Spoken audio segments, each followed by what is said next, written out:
Welcome to the Surrey Experience.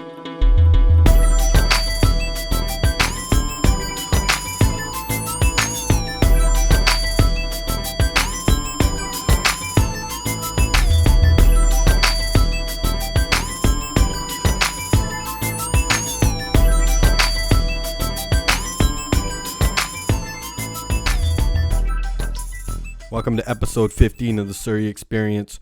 What's going on? I'm in such a fucking good mood right now, man. I just pre-ordered the new iPhone 7, and the way my plan is set up, I have like an old corporate plan, and I was just talking to the bell guy, and they like can't grandfather it in, whatever the fuck that means. So basically, I had to buy the new iPhone outright. Like, I had to pay full. So I got the new iPhone 7 Plus, 128 gig, and it cost me like fucking $1,200, man. But you know what? It's worth every fucking penny. I would have paid 10 grand for that shit. I swear to God, I would have got like a loan. I would have got my dad to co-sign it. Because to me, it's worth every penny, man. I run my whole business on that shit. So I'm so fucking excited, man. I can't wait. The only shitty part is it's not going to come in for 3 weeks. But what the fuck are you going to do? I swear to God, man. When I get that phone, I'm gonna like take the whole day off. I'm going to baby it. I'm going to get it like the nicest fucking case. And if anyone fucks with my iPhone, I swear, no, I'm just fucking around. But I can't wait, man. I'm so fucking pumped, dude. You know what's fucked up? I was actually supposed to get, like, I was thinking about getting the Note 7, like, back in, like, a couple of weeks ago. But thank God I didn't. Because you guys hear about that shit? Like, they started fucking blowing up, like, catching on fire when you were charging them. Yeah, and I think, like, 1 million of them got recalled or some shit. Hold on, let me pull that up. 1 second. Samsung Note 7 Fire.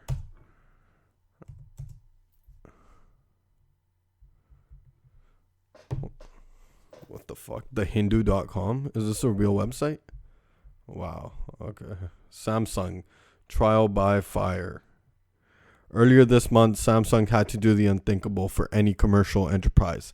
Ask their consumers to return their product because it was not safe. After reports from Galaxy 7 Note owners that their phone was on fire. Holy shit, man. There's all these pictures of like these phones on fire. Wow, that building's on fire. Embarrassing, definitely, but also financially draining. The firm has reportedly incurred a loss of around $1 billion as a result of replacing the Note 7. Holy shit. I'm so glad I didn't get that, man. Could you fucking imagine you're like on your phone? I bet you some dude was like rubbing one out and his like phone caught on fire or some shit. That's so fucked up, man. I'm so glad I'm an Apple guy. But speaking of fucked up things that happened this last week, you guys hear about the fucking racist posters out at the University of Alberta? Yeah, some fucking assholes, right? They put up a picture of this dude in a turban, and at the top it said, "Fuck your turban," and at the bottom it said, "If you're so obsessed with your third world culture, why don't you go back to where you came from?" Fuck, dude. They put up posters saying that. Posters. Like, who the fuck puts up posters? What is this, 1999? Have you not heard of a meme before? You fucking behind the times racist assholes. Putting up posters is like some shit Lindsay Lohan would have done in Mean Girls or something. The most fucked up part about it is that there's people that are actually like shocked and outraged by this. Like, Punjabi people are shocked by this. Dude, just do the math. We make up 1% of this country. Yet, we own so much land. We own and operate so many successful businesses. And by we, I mean, like, other people. I still own my parents and shit. But I swear to God, man, just think about it. We're 1% of this country, yet we hold the highest positions in office. We have the biggest celebrities in the countries. We throw the best parties. We have the most beautiful women. We make the best food. We pick up the most chicks. We drive the nicest cars. Even the Prime Minister of Canada is like down with our shit. Dude, last week when the fucking bombings went down in New York, a fucking Punjabi guy saved the day.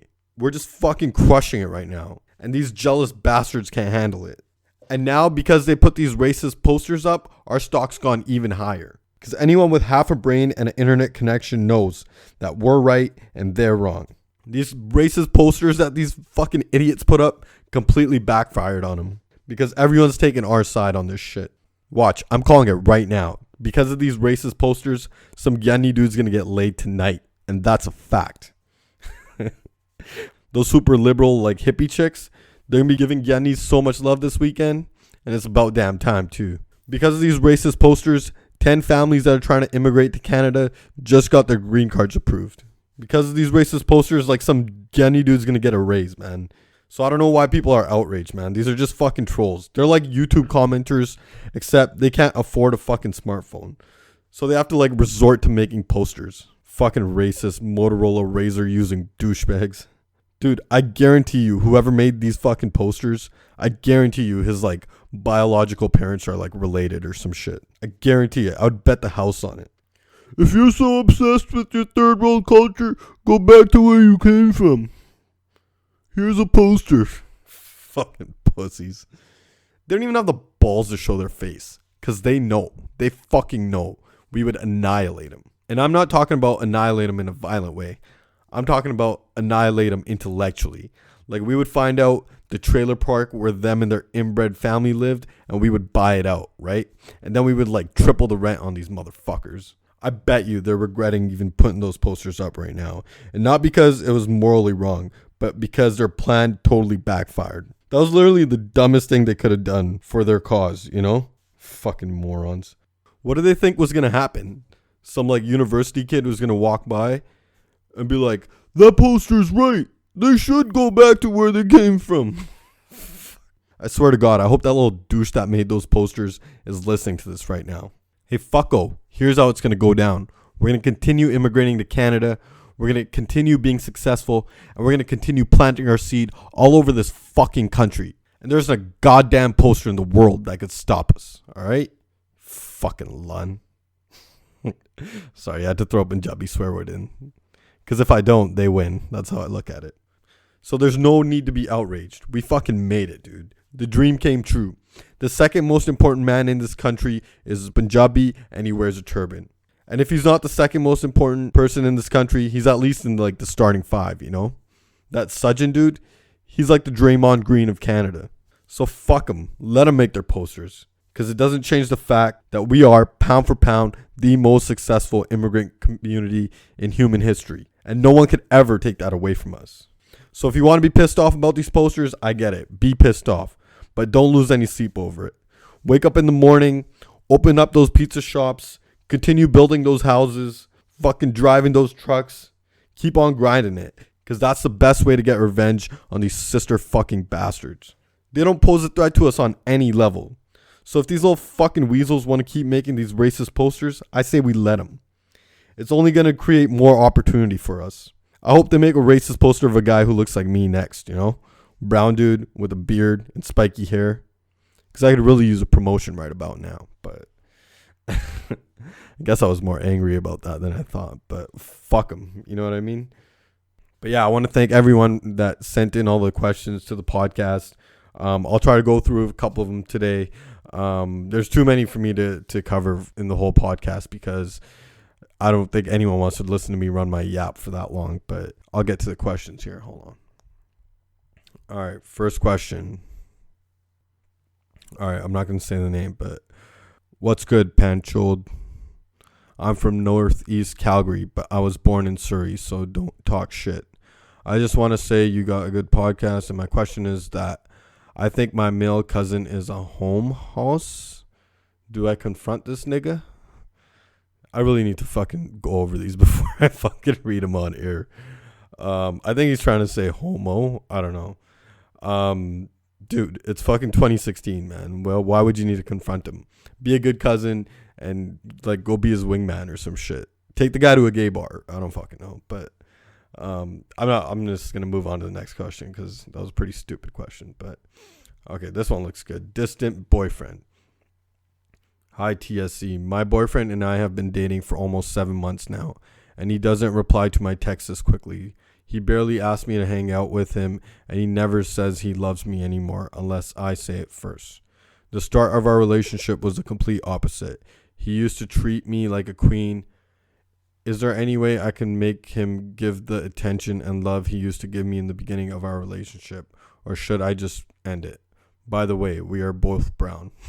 I don't know why that makes me laugh, but okay. I should preface this with I'm not qualified at all to be giving anyone advice, but in my opinion, he's probably just going through some shit. Because as brown guys, we never ever discuss our feelings with anyone. We don't like to. It's not our style. I don't know. I guarantee you there's something going on in his life.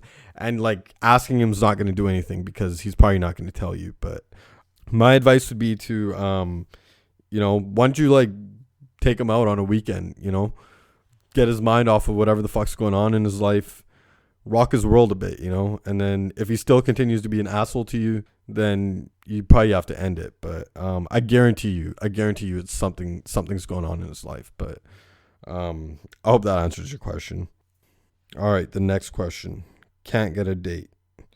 Dear Surrey, I've been single for the last 2 years and I can't get out of this funk. I'm 24 years old, and though I'm not the healthiest person in the world, I'm still in relatively decent shape. The problem is I haven't been able to land a honey in quite some time. Should I try out Tinder or online dating, or do you have any other advice? Dude, fuck that. Fuck online dating. The problem is you're too down on yourself, man. Picking up in chicks is so fucking easy. In 2016, it's never been easier. My best friend picks up so many chicks, and the guy's like half retarded. You know what I mean? But he goes out there and he fucking tries. He gets rejected all the time, but the dude has heart. You gotta have heart. So my advice would be fuck the online shit. Fuck the Tinders. Fuck all that shit. Just go to a bar, man. Go to a bar. Have a couple drinks, loosen up. Don't get too drunk either. But then just go around, man. Go around, introduce yourself to some girls. Hey, how you doing? Don't be too overly aggressive, but just fucking talk to them, man. And just make a plan. You're gonna hit on 20 chicks at that bar. All right? You're gonna hit on 20 chicks, and I guarantee you'll at least get like 2 fucking numbers out of it, So you gotta like be ready for some rejection, but you gotta have heart. You gotta stay in the pocket. You got to keep fucking, keep firing. But be smart about it too, man. Don't just go out there swing for the fences, If you see some like miserable brown chick in the corner, like on her phone, that chick's probably married. So don't even fucking bother, right? If you see like a really hot chick with a really fat chick, don't even waste your time because that fat chick's going to cockblock you so fast. So pick and choose your battles, but you got to get in there, man. You got to have some confidence, You got to get your confidence back. So my advice is, go to the gym today, get a little workout in, prepare yourself mentally, right? And then you go to the fucking bar and you hit on like 20 chicks. And I guarantee you get a couple numbers. So that's my advice to you, man. You're from Surrey, dude. I think. I don't even know if you're from Surrey, but if you are from Surrey, you grew up with like the best morals and the best values.